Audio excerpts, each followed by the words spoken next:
Projan Media TV nkwebaza yonna gy'osinziira okubanga weekumidde ku mukutu naye nkugamba nti omulimu gwo gwa kusubscribinga onyige n'akade osobole okubanga ofuna updates ezigenda mu maaso mu ggwanga era nga bingi ebitambula mu ggwanga tugenda kuba tukuwa ensonga ez'enjawulo waliwo ensonga ezitambula awo ze tubadde tetwagalako nako ensonga z'okusiba abantu ab'enjawulo ebintu ebiri politiko ng'ebyo naye kirabika essaawa etuuse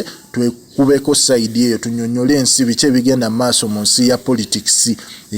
babasajja mivule bakwatiddwa baswengere bakwatiddwa babizonto ebintu etubadde tugezaako byewala naye ekirabika yessaawa etuuse munnamawulire aveeyo wa Projan naye asooke akwate ku nsonga ezo ekyo si kyekyandeese olunaku olwaleero tulina story gye tugoberera ey'abaana baffe abali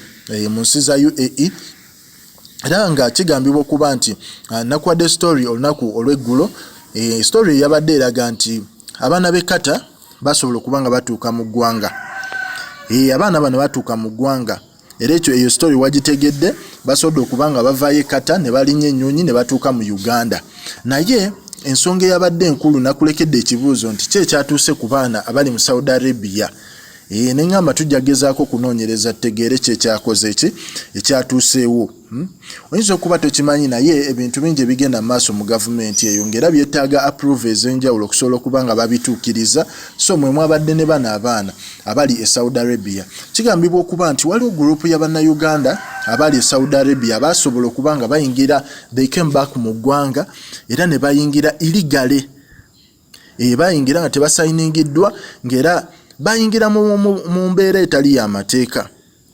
so omukyala ono n'agamba nti era mwaba omukyala amanyiddwa nga Diana Atwine yeyanyonyodde ensonga eno ono omukyala permanent secretary wa Ministry of Health n'agamba nti bannayuganda 300 citizens domestic workers okuva e Saudi Arabia bayingira eggwanga illegally okisegeera era bali wali ku deportation center so basobola okubanga bayingira Uganda illegally simanyi oba kitya ne bayingira mu mbeera etali y'amateeka kati mu process eyo kigambibwa okuba nti mwalimu abatestinga positive for COVID-19 kati mu process y'okutestinga COVID-19 ne kireetawo embeera ey'okuba nti basikatira ministry yasikatira okubanga ennyonnyola eggwanga oba gavumenti okusobola okubanga bajjayo abaana abali Saudi Arabia kwekyo ekyali kikoze eki kituuseewo segeera naye wenjogera olunaku olwaleero Uganda finally gavumenti esobodde okubanga ekkiriyalinga bannayuganda 300 Ugandans okusobola okubanga bagenda kuba bakomawo okuva mu Saudi Arabia